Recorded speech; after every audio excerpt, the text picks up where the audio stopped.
Cinnamon. How are you? I'm good, Ashley. It's so good to see you again. It is. Yes, yes. So I thank you for being able to your willingness to have your interview. Let me conduct your interview for Gossip and Gasms. Because I was trying to get up with you. I think a year ago, and Yeah. and that interview never happened. But hey, Yes. I know. 2020 was crazy. And the last 2 years have been really crazy. Just intense, not crazy, intense, have been really intense. Starting the BIPOC Collective took up so much bandwidth and so much time, and things are finally starting to get to a point where I can be more, not flexible, but where I can, find time, carve out time to do the other things that I really want to do. Right, and so we're gonna get into the BIPOC Collective in a second. But first, this little background: Sinnamon Love is an adult film star legend. And so, what I just like an intro, what made you get into that lane, that industry? Money. So money. No, I was going through a really bloody divorce, and I had 2 small children under the age of 2. I was in college. I was carrying 13 units in undergrad. I was 19 years old, and I talk about, this is kind of my origin story often, but I haven't really talked a lot about why it was so important that I get into the business, with those factors, and up until like the last year. And what was happening at that time is that my parents wanted me to move home so that I could, with the kids. I grew up in Flint, Michigan. I was living in LA at the time, and they wanted me to move home with my kids. And my ex-husband took off with my kids and for like 2 weeks, and then when he returned them, he served me with a restraining order preventing me from taking them out of the state of California. And so as we were going through the divorce, and so I was working 2 jobs in the mall at minimum wage. In 1993, I think minimum wage in California was like $5.25 an hour. Mm-hmm. And and I was not making, it wasn't enough money to sustain myself. And so I had an aunt who suggested that I apply for welfare because they would pay for school, and they, I could get help with paying for housing. Mm-hmm. But when I went to apply for welfare, they told me that my $775 a month apartment was too much money, and I was going to have to find something that was under $400 a month because my cash assistance was only going to be $430 or something like that. Mm-hmm. And I remember thinking, like, where am I supposed to live with 2 kids under $400 a month, right? And so, it's when I think about it now, like, it's like $775 a month is what I was paying for my 2-bedroom walk up in Santa Monica, like 16 blocks from the beach. And, thinking about rent now, like, right, it's like, how do you, like, 700, I wish I still had that apartment, right? Right. But I just remember, like, hearing that this is how little money I was going to receive. And growing up in 2 separate 2-family households, I wasn't really familiar with the welfare system. Like, it wasn't something that I grew up with. I didn't really well, my mom, when my mom and my dad divorced when I was little, before she remarried, my mom had food stamps. And that was like the only real experience that I had with the welfare system. And so, but it wasn't something that I couldn't foresee how I was supposed to live on that kind of money. Like, unless I was going to rent a room, like the only housing at that time in LA that was for that little was like, if you could get an apartment in the projects, right? Subsidized housing. Right. If you could get Section 8. But I remember, like, the Section 8 list was like, 13 years long or so crazy shit. It's a wait list. Like, I actually know somebody right now who was just telling me that she just got approved for Section 8 and has been on the list for 13 years. And in LA. And so it's like thinking about like, you know, at that time I was just like, how am I supposed to survive? And so I was already working 2 jobs. I was working at Gap Kids because 50% discount on clothes for the, you know, 2 little kids. Okay. And I was also working at a store called Natural Wonders because they sold like, you know, Enya records and crystals, and, you know, I'm a hippie. So, but it wasn't enough money. And so I started looking for, other ways to make money. And I found an ad, I started finding these ads in the back of the LA Weekly, which is kind of like New York's Village Voice. And that's where all of the adult ads were. So there were like phone sex ads, the, you know, strip clubs, hostess clubs, and then there were ads for figure modeling. And so because I was in college and I didn't really have any background I didn't have a lot of background in adult, my only real familiarity with like porn movies was my brother trying to unscramble the Cinemax, you know, right. Cinemax After Dark, or I worked in a video store when I was 14, and one of my jobs was to put the video covers away in the adult section, which is a whole nother story for another day.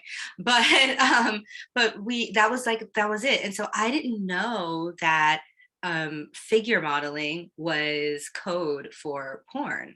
And so when I first started like answering these ads, I was like, no, that's not really what I'm trying to do. I'm not really interested in that.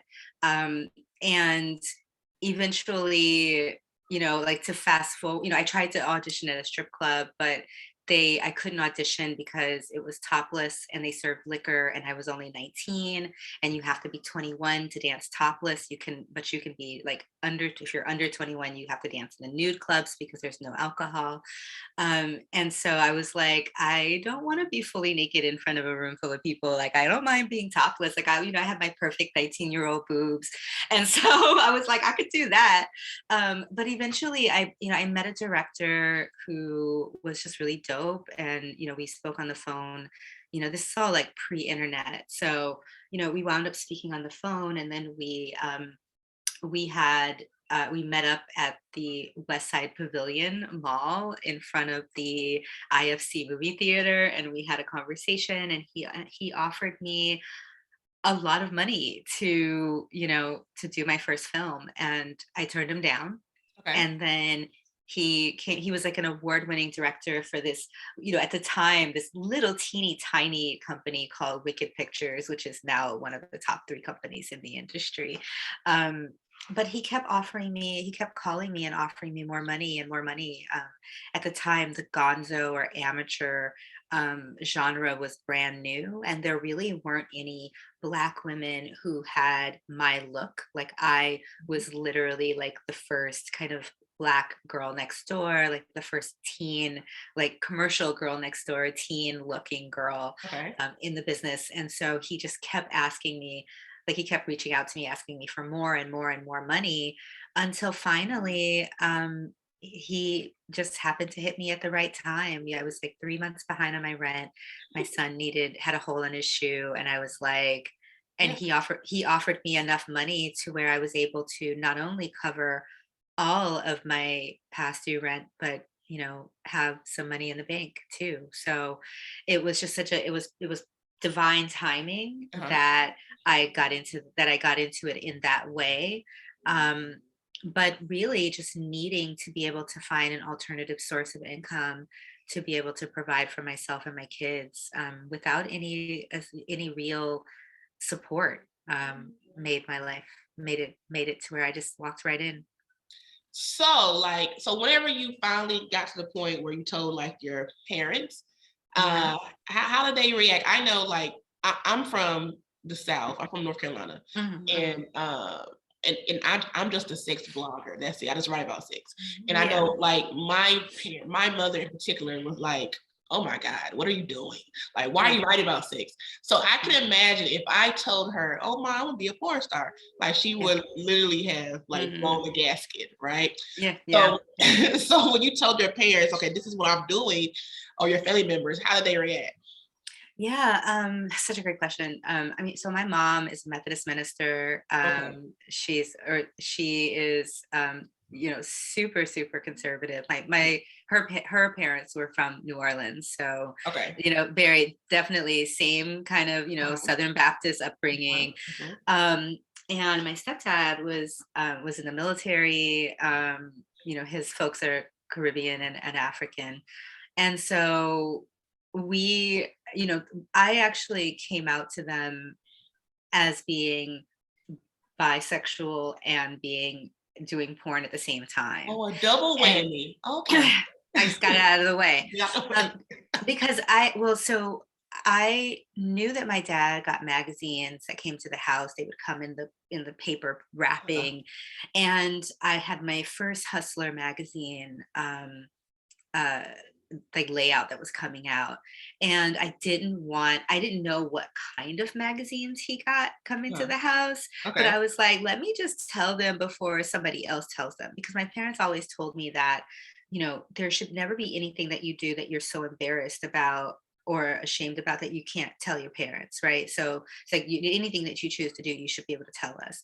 And so I just told them that I was, I told them that this is what I was doing. I told them that I wanted them to know that it wasn't because somebody was like hitting me over a head and forcing me to do it, that somebody wasn't pumping drugs in me, making me do it, that this was a conscious decision that I was making for myself and my family, like based on my financial situation, the fact that I couldn't get any kind of government assistance, that I couldn't come home to get the help that I needed. And when you have 3 kids, you have 2 kids and they're both in daycare. One was in daycare.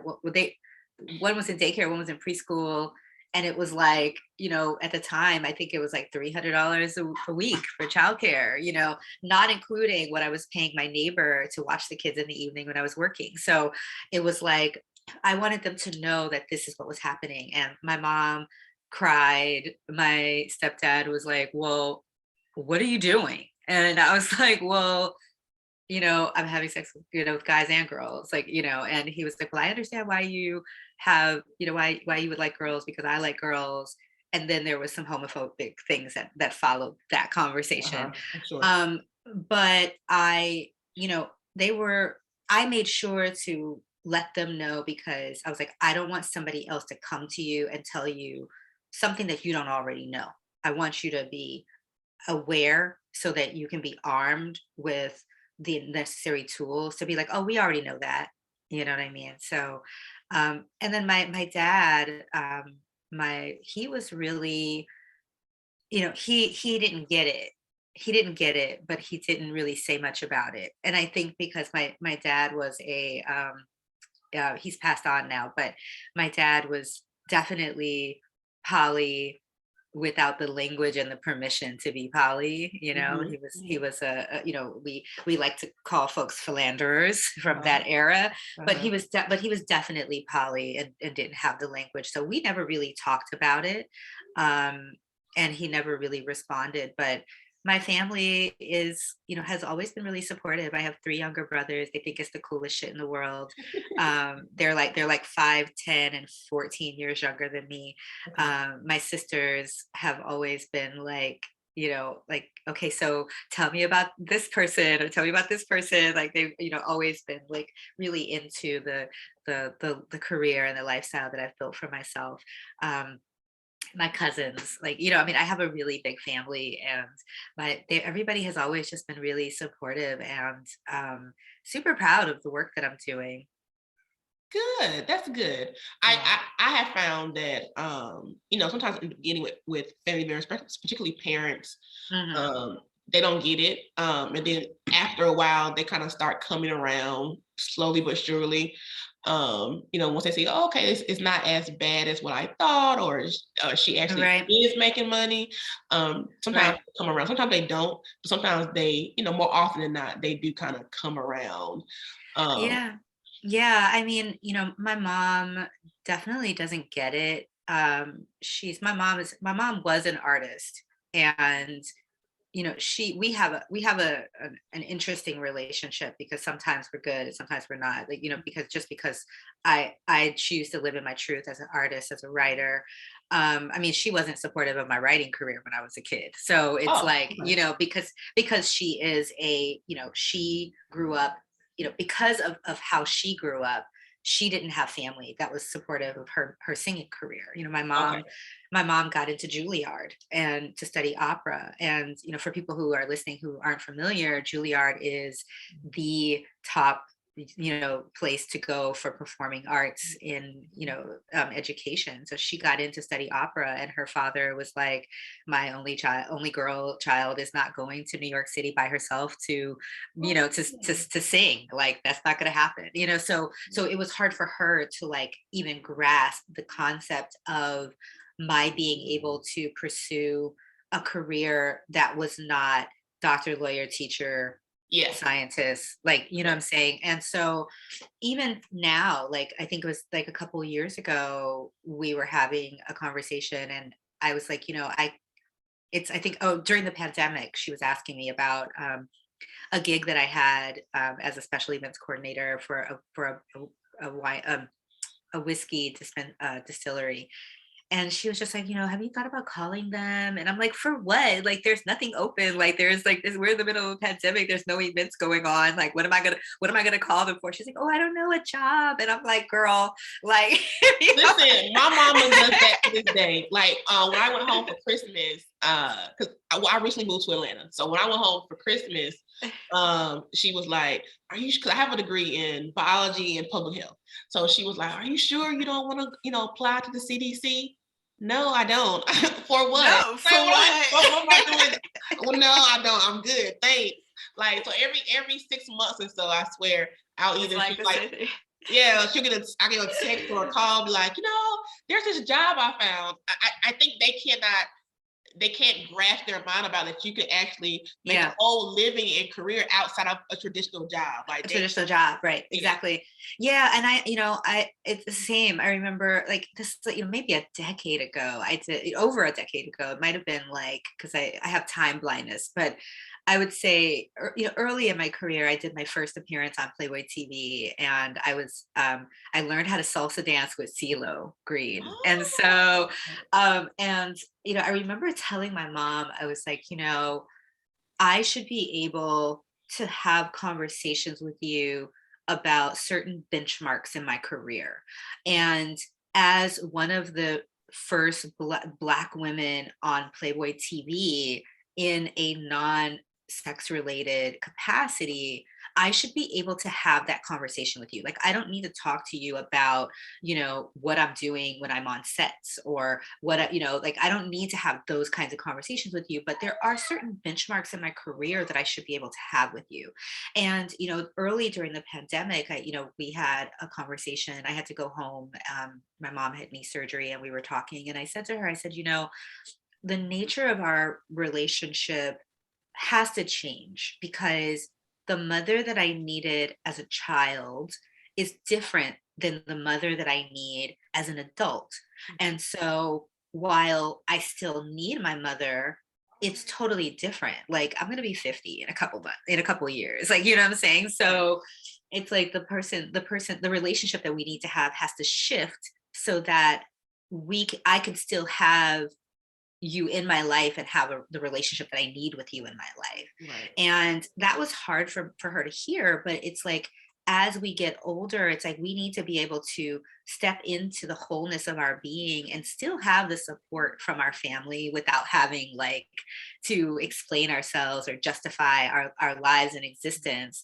And it's hard when you're Black, when your folks are, you know, whether you're a millennial or a Gen Zer, it's like, our folks are only 2 generations away from slavery. So it's like their concept of what is capable is so limited, because they're coming out. I mean, I have a grandmother who's turning 100 in April. And I was thinking about it, and I'm like, 1920 was like, you know, what was happening in 1920? Like, we're talking about, you know, the industrial era, which is only like her people were, well, not her people, but like on my mom's side, her people's people were sharecroppers. Mm-hmm. Like, you know what I'm saying? Like, my grandfather's parents were sharecroppers. So it's like the way that they were raised is directly related to you know, the enslavement of, you know, Black folks in this country. Yeah. And, you know, for them to their idea was, oh, you have to go to school, get a degree, get a job, work for the state, for, you know, for the city for 40 years, get your retirement, and it's like, get your SSI, and it's like, none of that shit is going to exist for us. Like, you know what I'm saying? Like nobody cares. Like, they don't care. there is no job security. It's not, like, it is no job. I think the pandemic should have taught everybody that job security is a myth, right? There's no such thing, but still people still feel like, you know, if you have a traditional job, that there's some type of security there. And it's not. And then what I have done personally with my own mother, like she's blocked on all social media. Like, I just blocked her because I'd rather keep peace. Like, I remember she asked me like last year, she was like, "Are you gonna unblock me on Facebook?" I'm not. You know, you're my mom, you know, you already won that. Can't nobody say that. Like, I want us to be able to have a good relationship. In order to do that, I need you to be blocked. Like, it's a lot of things that goes on in my profession, my career, that she doesn't know anything about. Because I just rather just not, because it's going to be a whole conversation. And I'm like, let's just not. We can talk about other things, and we can keep this part just not a thing. Yeah. I recently blocked my mom on social media because I was, you know, there. It's like, if I'm having, you know, on my private social media, it's mostly friends and family, but I need to be able, if there's something happening, I need to be able to have a space to vent and not have to have a conversation about it. Like, you know what I'm saying? Like, so even if it's happening within my family, like, I need to be able to be like, and not have my mom hop in the comments. Like, or send me a text message. I don't have time. I don't have time for that. I have too much other stuff going on in my life. Like, it's a boundary that you have to set, you know, within. And I think that, as you know, that our mothers have this expectation of having access to everything. You know, like, I grew up in a household where there was no privacy. If they felt like you needed privacy, like, if you felt like you needed privacy, you might find that the door hinges were taken off your door, and you might not have a door. Like, you know what I'm saying? So it's like, and so for me to even to set that boundary of being able to have that kind of privacy, or within my life, even on social media, it's like, what is happening? You know, it's like, there's a lot of pushback behind wanting to not have them have that kind of access, but it's essential, especially, you know, it's like, if you're trying to live your best life and live your whole life, you got to be able to do that. So how does your career, or has it affected, like, your relationships? I know sometimes people tell me, I have men, when they find out that, you know, I write about sex, they'll be like, "Oh, are you gonna talk about me in your column? Or are you gonna be like, what do you like?" They get real weird, and I'm like, I don't talk about people that I date. I don't write about people that I date. So no. So have you found that with your career that it affects your relationships either negatively or positively? Oh, that's such a good question. So I love this question. It's actually, my relationships, have been positively impacted by my doing this work. I've always chosen the kinds of relationships that I needed at different points in my life. You know, when I was much younger, when I was in my 20s, I intentionally chose unavailable men because I was unavailable. And, you know, and it's funny because I'm thinking right now, you remember I used to have a t-shirt that said emotionally unavailable. And so that I used to wear all the time. I'm gonna have to try to see if I can find a picture online somewhere, because I'm sure it exists. But I used to, when I was emotionally unavailable, because I was traveling, I was touring, I was doing, you know, I was working, you know, I was touring 3 weeks out of the month. You know, I was shooting all the time. You know, I intentionally chose relationships with people that were emotionally unavailable, so that I didn't have to be in a situation where somebody wanted something from me that I couldn't give them. Okay. You know, when I started really looking for more solid relationships, I sought out people who could ride with what I was doing. You know, I had one relationship with a director who was my favorite person to work with. And then once we started dating, and things got serious. Like he couldn't even pick me up from the airport when I came back from being on an escort tour. And that relationship ended very like relatively quickly. But but for the most part, like most of my relationships have been really just dope because I choose people who are open to being open, in terms of like how like relationship styles. But like today, I find myself even more selective. Like dating is hard because I don't, at my age, I'm 48, I don't go out as much as I used to. There was a time when I used to, I was in the club, I was hanging out, I was partying, it's like, it's always something that I was doing. But dating now is a lot different. Like as, I was in a relationship for 5 years and then coming out of that and being in my 40s, and it's like, okay, where am I going to meet people? Like I don't have time to be in the club all the time. I have a immunocompromised grandchild in the house, so it's like I was, that I help co-parent, and they're my priorities are different, right? So I'm not meeting people at brunch, and I'm not meeting people at parties or whatever. And being on dating apps is really interesting because people recognize me. And so there has to be like the kind of discernment that I have to use is so much different than what it was before. But fortunately, most people, they can't hold water, like, what I'm saying? So it's like the minute they match, they're like, oh, I'm such a big fan, like, what I mean? And I'm like, unmatched, like, what I'm saying? Because it's like, if you can't even, give yourself an opportunity to get to know me, like there's a whole different app for that. Like, what I'm saying? So it's like that comes with a nice little price tag, like, what I'm saying? But if you're actually trying to get to know me, and even then it's like, it's like I'm not in a rush. Like I have a closet full of toys, a shelf full of toys. And if I just need to, like temporary satisfaction, like I got that covered, what I'm saying? So if people want to actually get to know me, then they have to actually get to know me. And a lot of guys, if I match with someone on dating apps, like they lose interest real quick because they're looking for, momentary satisfaction. They don't want to have to work, what I'm saying? And so, but I've met a lot of people, I've met a handful of people like through, who, in these last 5 years who have been like a handful.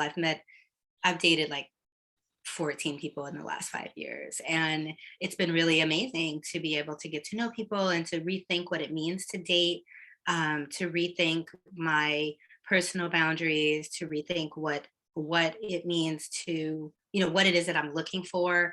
And really just to learn how to date. Like I used to consider myself to be a serial monogamist. Like I'm a recovering serial monogamist at this stage of my life. And, I have a lot of personal work to do, not related to my work, but just related to like what types of people I'm dating, the type of life that I'm looking to have, and, what it means to have a partner, growing up in a household where, in a very religious household, there's a lot of unlearning that I have to do around dating and relationships, because even though I've worked in the sex industry, I grew up with this programming that you're supposed to date to have a long-term relationship. And so even though I've identified as being poly my whole life, really, I haven't given myself the opportunity to date just for the sake of dating. And you have to date in order to be able to find the kind of relationships and love that you really want. And so meeting somebody and them moving in right away, or meeting somebody and all of a sudden you're in a 3-year relationship or a 5-year relationship, or, it's like that doesn't allow you to be able to really come to learn yourself and your boundaries and the kind of love you want. And so I've been taking more time lately to just to meet the kind of, to make sure that I am able to practice, dating. I actually met somebody during the first lockdown And we've been seeing each other for 2 years. And it's interesting because we're definitely in two different places in our sexual development. And he's but he's a wonderful human being, and I enjoy spending time with him. And there was a point when it was like, someone, I think we went out together for the first time last summer, and someone was like, "Oh, is this the new boyfriend?" It was like someone that knew me through my ex, and was like, "Is this the new boyfriend?" And then later, like, he was very like thrown off by the fact that he's like, "Well, I knew that you were poly. You said you were poly, and I'm wondering if your friends know you're poly. And does this like what does this mean? Like, am I actually being the boyfriend? Because we said that we weren't looking for relationships." And I was like, "Slow down. Like, I'm not trying to wife you. Like, I'm just like, we can't control what other people are, are thinking or asking. Like, it's like, just because we can have a really dope connection and have consistency without having to put a label on it, especially like as someone who is coming out of a long relationship. I have to there's a recovery period for me, not just in terms of like the emotional, mental recovery from the relationship, but also in terms of like the financial aspect of, of being in a long relationship. Taking a, I in my in that last relationship, I took a step back from the center stage and really supported my partner. And there's a lot of recovery that I have to do from that, like, financially, emotionally, spiritually, mentally. And, it's like, I like having somebody that I know that I could go and hang out with, and it'll cater to me. And it's like, the food, the drinks, the smoke, the sex, but that doesn't mean that I need to jumpstart into another thing. You know what I mean? So that has been, that's kind of where I am right now in my dating journey. And I think that should this relationship continue, that it probably would be a really dope, partnership to have. But I'm not, and actually I have 2 partners right now, but I'm just not, that's not where I'm trying to go. Like, what I'm saying? Like, I'm not trying to even think about that. Like, I'm thinking about retirement. I'm thinking about my, the legacy that I want to leave behind. I'm thinking of, not just for my family and myself personally, but also in terms of my career. I've been in the sex trades for 28 years now. In the commercial sex trades for 28 years. And so, I'm thinking about, what does retirement look like for me? Like, what do I want on my tombstone when, I'm saying, like, what is the next phase of my life and my career? And so, it's super important to me that I have partners who are on that same page with me and not trying to push for something else. It's so easy to get caught up in, the feel good of the dynamic and lose yourself, what I'm saying? And so, but yeah, I mean, my primary partner right now, I introduced him to who I am by inviting him to a virtual panel that I was doing with Dr. Joan. Oh my God, I just lost my train of thought because she wrote When Chicken Heads Come Home to Roost. But it's like she and I were being interviewed by my girlfriend, Jamila Lemieux. And it was like, I was like, this is a good opportunity for him to get to know who I am, and invited him in that way. And he was just like, we spoke for the first time on the phone afterwards, and he was like, "Oh my God, you're amazing." Like, you know what I mean? So it's like, but that's, yeah. So it can be, it can be really good, but it's, for me, it's been a good experience. Even in bad relationships, it's been a good experience because there's never been any pushback about the work. It's always been more me not being firm in who I am in those relationships, and holding on to who I am in those relationships.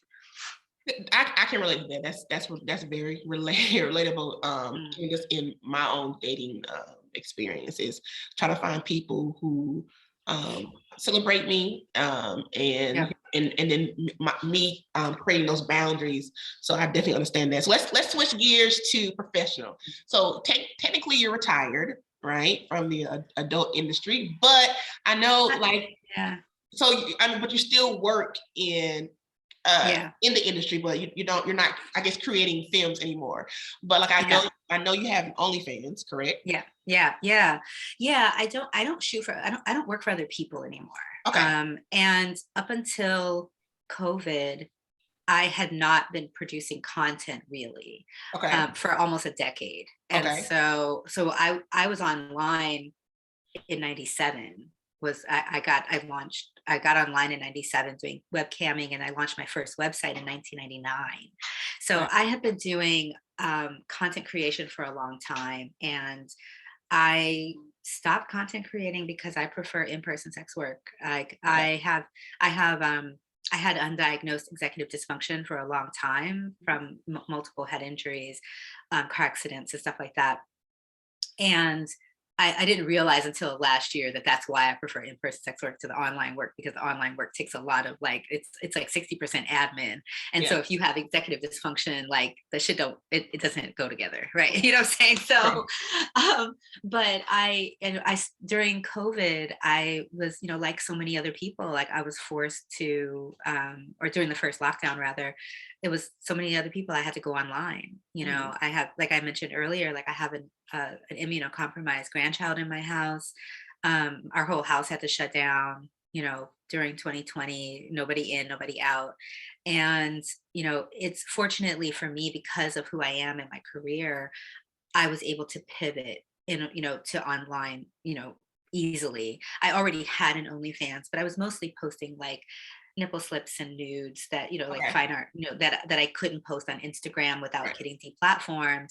But I really dedicated some time to shooting content, solo content during that time. And just recently, I just shot my first partnered scene, a femdom scene with someone who I'm one of Jet Setting Jasmine's subs. And now femdom is, not to cut you off, femdom is when people pay money, and that what femdom is? Explain what that is. So femdom, FEM, is short for female domination. Oh, gotcha. So where women are dominating men. Okay, gotcha. And in a BDSM sense. And then, but FinDom, FIN, is financial domination, where people they get pleasure out of having their money taken from them, basically. So of which, like, I'm not really good at, I'm not really, I enjoy FinDom, but I'm not that great at it, because I feel like you should just give me money. Like, I don't want to have to work for it. Like, I'm not going to sit here and be like, and try to coerce you into giving me money. Like, I don't do blackmail, because that shit is illegal. There's no contract that you could possibly sign that will hold up in a court of law if somebody changes their mind. Like, I'm not using any kind of, like, technology to go in and look at your look at your computer and, like, go shopping. Like, I'm not doing all that. Like, I'm not using your credit card, because if you get buyer's remorse, I'm not going to jail. Like, that's just the way, I'm saying, I'm old school. Like, if you want to give me money, just give me money. Like, I'm saying, like I don't do cash meets at ATMs, because ATMs have cameras, and if somebody decides to say that they were being forced or they were robbed or whatever, like, I'm saying, like, I'm very old school. If you go give me your money, give me your money. Like, I'm saying? So just I didn't even think about that. I know some people who do FinDom, and I didn't think about all the things that could go wrong in those scenarios. I never thought about it. Yeah, there's a lot that can go wrong. And people don't, like, you have to trust, what I'm saying? And there's a lot of, and I don't trust people like that, what I'm saying? Not when it comes to my safety. And, there really just is no kind of, and not to say that I don't do financial domination in some ways, but it's more like, I prefer, like, I guess, like, more sugaring, where it's like, okay, well, I need money for this, like, I need money for that, like, or give me an allowance, send me money every month and we'll talk, like, but other than that, like, I all the rest of the financial domination stuff, for me, it's just too much work. I'm like, it's too much work for low money. Yeah. So how long have you been a dominatrix? Oh my gosh. For a long time. Actually, the very first, when I first started escorting, I so I started escorting. There were two women that I met who were in porn who, when they found out that I was, you know, when they first met me, they were like, do you dance? Do you do this? Do you do that? And they were like my fairy whore mothers. So they introduced me to all of the things, right? And they taught me how to screen and all of that. And this is like pre-internet, so we used to advertise in the weekly papers that you would find on like the corners and the red boxes, right? So um, when I started advertising, the first the first year, all the clients that I would get, they didn't want sex, they all wanted domination. They like it was all golden showers, um adult babies, because I was lactating, um which I don't do anymore. I did it one time, one good time, and then I was Are like, these I'm not white? doing it no Were more. these white men or Mostly white men. Well, mostly white men. White men? But those very early years was all like golden showers and foot fetish. People weren't even really interested in having sex with me. And so and later, when I started actually, like later on, like I think it was like 2 years before I did my first like regular client.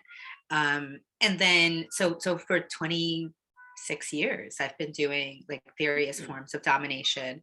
And then in the 90s I worked I'm not in the 90s, in the early 2000s I started working in dungeons in New York and LA, and really getting the skill set. So I was doing more like soft skills like things like I said, like golden showers, smothering, ass worship, foot worship, leg worship. And then when I started working in dungeons, I intentionally went to work in dungeons to get the skills that I needed. Okay. I was very involved in like On the job training. On the job training. And I was already involved in like, in the BDSM community. I'd shot some scenes for people.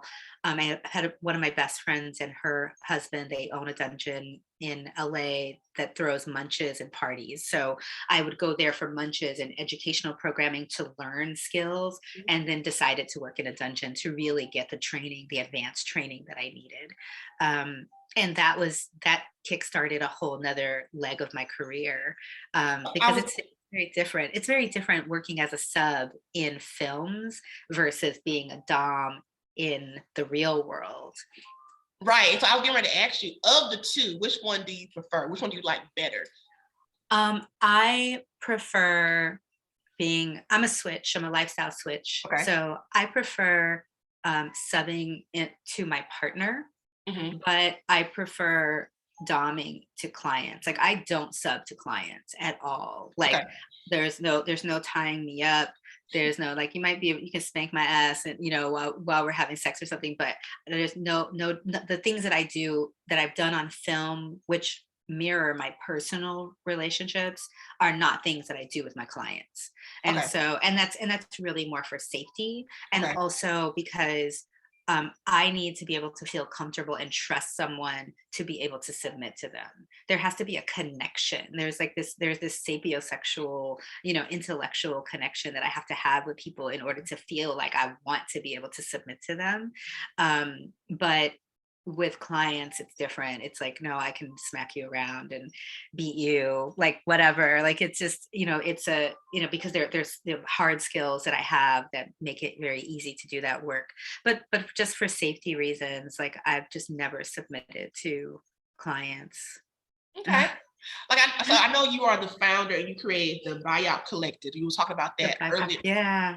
When we first started. So like, tell me what that is. And I know that you guys are having a film festival coming up. So tell me about that. Oh, yes. So the Black, Indigenous, and People of Color Collective, or the BIPOC Collective, is an organization that serves as a bridge for Black and Brown folks in the commercial sex trades.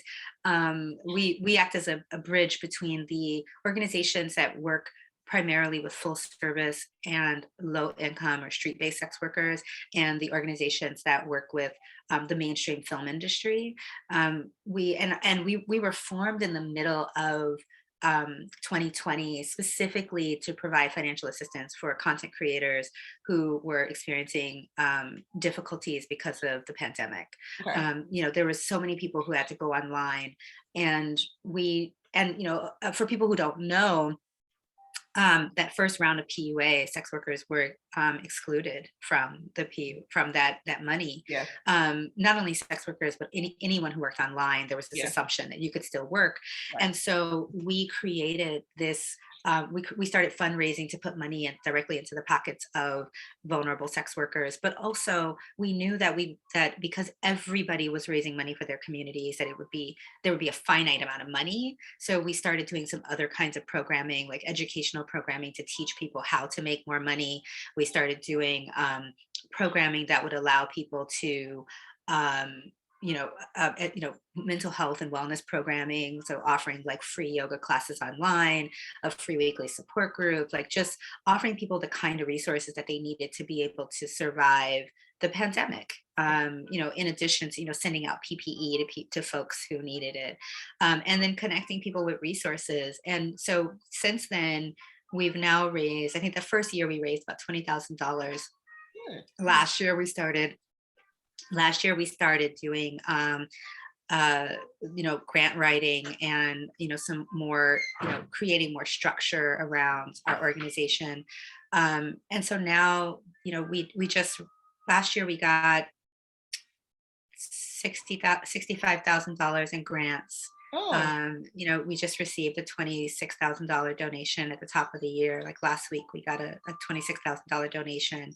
We're about halfway to our budget for this year, so that we can continue to offer, financial assistance for folks, and start expanding our program. So this year we're launching a one-to-one therapy fund to offer sex workers who are in need of mental health care, therapy, ongoing therapy. Next year we'll be launching a domestic violence intervention to help folks who are trying to escape violence at home, whether it's regardless of type of violence that they're experiencing. And we're really just trying to serve the community and make sure that people have the help and resources that they need. We are, working to get interns at one of the major universities here in New York, so that we can offer people, we can have the resources to be able to do referrals to other organizations and resources. It's been a labor of love and a lot of work.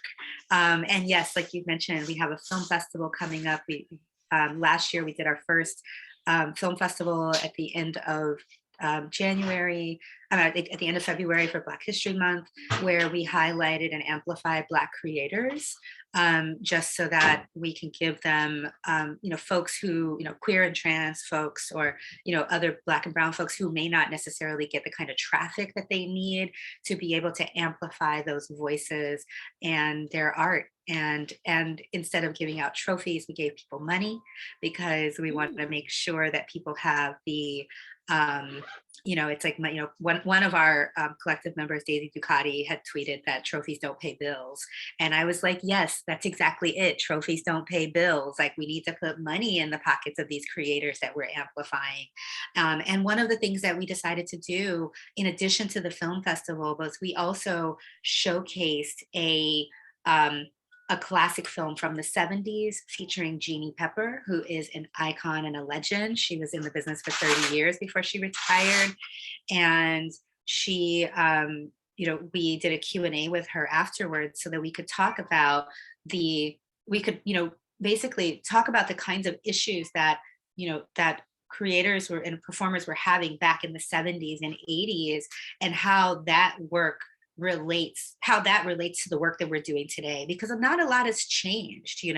People are still having the same issues around microaggressions in terms of like the way that they're being portrayed, the types of film opportunities that they're given, the titles that people are using, or the language that they're using to describe Black and brown folks in this industry, is still the same conversations that they were having in the 70s. And so we wanted to make sure that, in addition to highlighting these newer creators who need the traffic, that we could also talk about the work and amplify the people whose shoulders we stand on, you know. Right. So it was super important to us to be able to do that. So when is the film festival this year? When is it? Yeah, the film festival is the last weekend of February. Okay. And the dates themselves are not set, but it will be the last weekend of February. So if folks want to check out the BIPOC Collective's Instagram or my personal Instagram, they'll be able to get the information when we drop those dates next. I want to come to that. I think I'm thinking about coming. Yeah. I might be coming to that. Yeah. Last year was so amazing. We had creators from all over the world. We had folks from South America. There were some folks from the US. Like it was just such a dope experience. Like a lot of queer and trans creators that we were able to amplify their work. And it just was, it felt so good to be able to see a lot of different kinds of projects and a lot of different kinds of representation that wasn't just glossy, pretty, commercial, mainstream, content. So talk to me about what you're doing with Boston College. So you're doing like sets curriculum for high school students. So tell me about that. That's very interesting. My gosh. Yes. So I was invited to participate on a Delphi panel at Boston University to help create sex ed and curriculum that includes porn literacy for 10th graders in Massachusetts, that hopefully, if it gets picked up by Massachusetts, hopefully it'll extend out to other states as well. But there was the researchers that put together this convening, acknowledge that there are these conversations around porn being sex ed for minors, right? Like that's how they're getting their sex ed. Yeah. And so, but they're not getting any kind of real information. The sex ed curriculum in this country is trash, right? There's no information around consent. There's no information around HIV and STIs. And so this curriculum that they're building out is basically a lot of myth busting and information, providing correct information, like scientifically sound information around sex for young people. It's all age appropriate. Right. So it's like, there's a couple of some games that they've created, some Q&A, some kind of choose your own adventure style programming, online programming, where young people will be able to, receive a scenario and then input what they think the correct, what they think the correct answer is, like a, multiple choice, like, right. What is the correct answer in this situation? And then it gives them information about, it gives them the correct answer, right? Whether they, whatever they choose, it gives them the correct answer. So there are pieces in this curriculum around intimate partner violence, because we know that, intimate partner violence and domestic violence in young teenage couples is a real problem. Right. Consent in their relationships. There's conversation in there around doxing and, like revenge porn, sharing nudes that someone sends you, like things like that are really, really problematic for young people. And so it's just been really exciting to work on this project. It's like, I've always been really interested in this since I had a young daughter who, when she was in high school, was listening to some folks talking about a young lady who was, giving someone head in a stairwell or something like that. And she was was asked someone in this group of people, what does that mean? And a teacher walked by and then chastised her for asking, what does XYZ mean? And so we, at that point, I realized that, one, that my own child didn't have that information, but two, the fact that the school would chastise her for this language, as opposed to having a conversation around what these things mean, so that or asking, why is this conversation happening? Why are you asking about these things? So that there could be cohesiveness in what they were talking, in the things that the kids were getting, right? And so ever since then, I've been really interested in like what our sex education program does look like. And it's really only centered around reproduction and barely centered on STIs. Yeah, that's it. And the kids have such a misunderstanding of what, even how they can get STIs. Like there are still young people who think that, you can't, you can't get pregnant if you're just dry humping, right? Like it's like they don't have that understand, or they're participating in more risky activities because they think that that's the better alternative to having intercourse.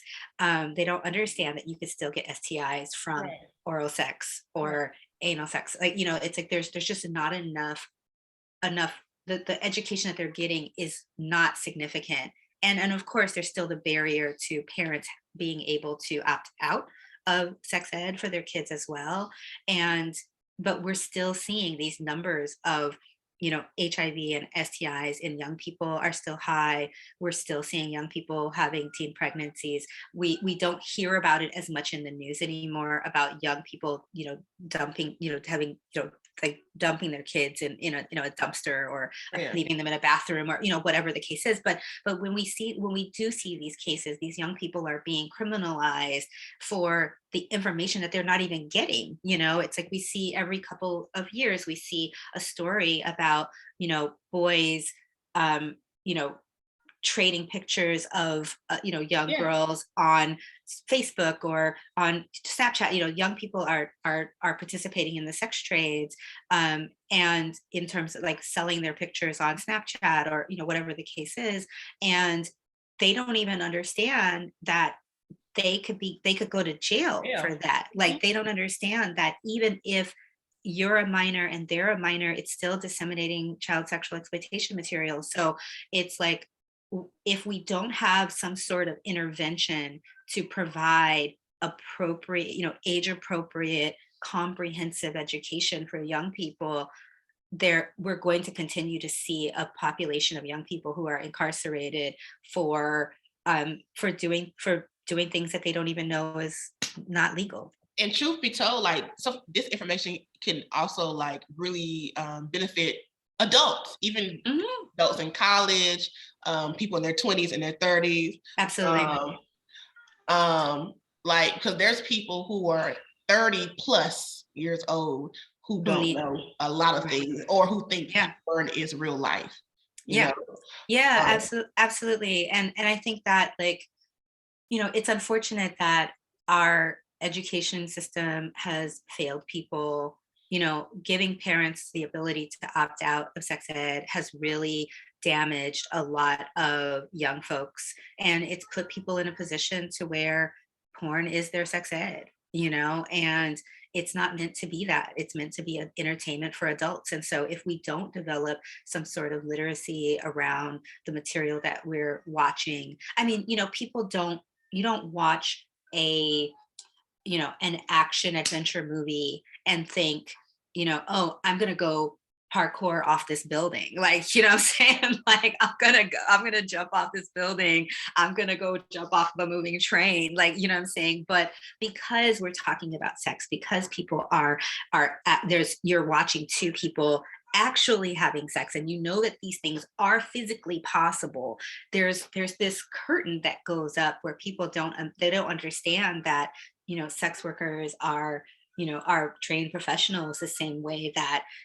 that a stunt man is, right? So it's and so we have to start giving people more and we see a lot, like SWERF's one of the reasons why, or sex work exclusionary radical feminists, for the people who don't know, one of their arguments is that porn is that young people are learning all of these rougher rough sex from porn films, and this is one of the reasons why it's so bad, because young people have access to porn on their phones in the ways that they didn't used to have, blah blah blah blah, like, what I'm saying? But it's like, what are we teaching them about sex? Like they're clearly curious, like, but what are we teaching them? Like, it's nothing to say to someone, hey, if someone sends you a photo of them and you send it to somebody else, that is child sexual exploitation material and you can do 20 years. Yeah. Like, do you know what I'm saying? That's not condoning like the what they're doing. That's giving them factual information around what it is that they're doing. It's like, it's nothing to say to somebody, hey, there's, if you're 14, 15, 16, and you have someone who's interested in you who's 19, 20, that is not a real relationship. That is abusive. Like, I'm saying, that is abuse. Like these are real life conversations that we need to be having with young people anyway. You know what I mean? So I'm just really grateful that I was asked to be a part of this project, and I'm excited to see what happens, and hopeful that maybe it'll get adopted by by the schools. Yeah, it needs to. So in closing, let's talk about a little fun fact, right? So okay. I read that at one point you toured with Kanye West. I did. As his massage therapist. Let's talk about that. Yeah, so I met Kanye when I was in New York. Uh-huh. I was at a Fish and Grits magazine launch party at Cheetah's, which was a restaurant across the street from Justin's, which was Puffy's restaurant. Uh-huh. And I was in town. I was doing interviews with celebrities for this magazine launch party, and it was an interview. I didn't even know who he was. I was just like, okay, let me, they're like, okay, you're going to interview this guy Kanye West next. He's going to, he's a new producer signed to Jay-Z, blah, blah, blah. And I'm like, okay, great. And so he was just one of the many people I interviewed that day. And then a couple months later, I was walking into Roscoe's, and he was walking out of Roscoe's in LA. And he was like, hey, do you remember me? And I didn't, but he was, and I was like, oh yeah. He's like, you interviewed me at Cheetah's. And I was like, oh yeah. That's right. I forgot. I did interview you at Cheetah's. And he was asking what I was doing, now if I was still in the business. And I mentioned that I was going to massage school because I had recently had surgery. I had ovarian cancer, and I had a huge cesarean scar in my lower abdomen. So I wasn't sure if or when I would be able to go back to work because I was going through treatment. And he was like, oh, I get massages all the time. Like, you should, because he had the accident. So he was like, I get massages all the time. You should come, you should come to the hotel, give me a massage. And I was like, all right, cool, whatever. Next time you're in town, And so the next time he was in town, he rang me up. I came by the hotel, I gave him a massage, and he was surprised that it was actually a really good massage. Now he was surprised. He was surprised. He was like, I've gotten massages all over the world. Like, it's like, you're actually really great. And so when he was he thought it was going to be like some crappy massage, some bullshit massage, whatever. Yeah. But he, one day he was in town, and I came by the hotel, and he was, he was talking with his DJ at the time about the upcoming tour. And I, as we started, once everyone left and I was working on the massage, doing his massage, and he was like, I was like, I'm like, oh, you're going on tour? And he's like, yeah. I was like, I want to go on tour. I was like, you need a massage therapist on tour. Like, because he had a lot of, tightness in his neck from the accident. Mm-hmm. And I was like, you need a massage therapist on tour? And he's like, well, how much would you charge me? And, I came up with a number and just off the top of my head. And he was like, okay, let me talk to my manager and my accountant. And then he came back to me a couple of weeks later and was like, all right, so I can give you this much. It was like maybe $200 less than what I asked for per week. Okay. And I lived on the tour bus with the band. And so for the 3-month US and Canada tour, I toured with the band. I was on the bus with the band. I met, some really amazing people. There were 3 women, that I was on the bus with us, plus two other, like 4 men, and we toured the country. But it was really dope. I got to work with, I think that tour, I worked with Keisha Cole. Like I gave her first massage ever.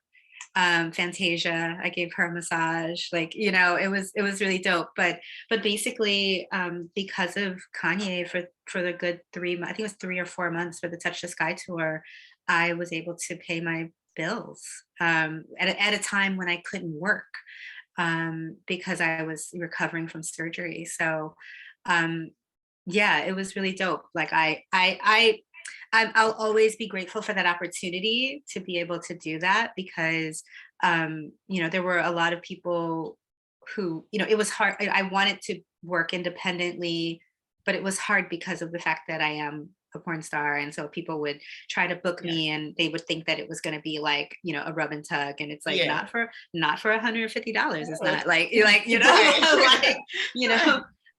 but because I worked with him, I was able to work with a lot of other celebrities, and I worked with some athletes that, after that, like I had people who I would travel to, like Arizona during, baseball season, and, work with clients. But I have, my hands are magic, and even to this day people are always like, oh my god, your massages, like, but I can't, because I have arthritis in my hands, and so it's like that wasn't something that was a long-term solution for me. It was just one of those things on my my checklist of things to do and try, but super grateful for that opportunity. That sounds like a really fun opportunity. Also, closed mouths don't get fed, because if you didn't bring it up, you would have missed it. That's right. But yeah, I have a master's in massage therapy, which is like, it was like 3,000 hours. There's 3,500 hours. It's something crazy like that. I can't remember how many hours I had to do, but I studied shiatsu and deep tissue, Swedish, of course, reflexology. I did a certification in essential oils, and like just all kinds of stuff. Like it was like a full program that I did. It was like a year and a half. And so taking the opportunity to be able to put all of that stuff into practice, and working with him, on that tour was really dope. Well, Cinnamon, I thank you for stopping by today. So tell people where we can find you on social media and all that stuff. Yeah, definitely. People can check out singleinbrooklyn.com. That is the hub for all places Sinnamon Love. So you can, on that platform, you can find access to my OnlyFans, Sex Panther, so you can text me, OnlyFans for the new content, Cam Soda, where I do like feature shows every couple of months, as well as like Night Flirt for Femdom, like phone sex and things like that. But also Twitter, Sinnamon Love. Instagram, I am Sinnamon Love. But for sure, Cash App is you can find on my you can find my Cash App on singleinbrooklyn.com. But for sure, singleinbrooklyn.com, you can find all things Sinnamon Love. All right, hold on. Let me stop this recording.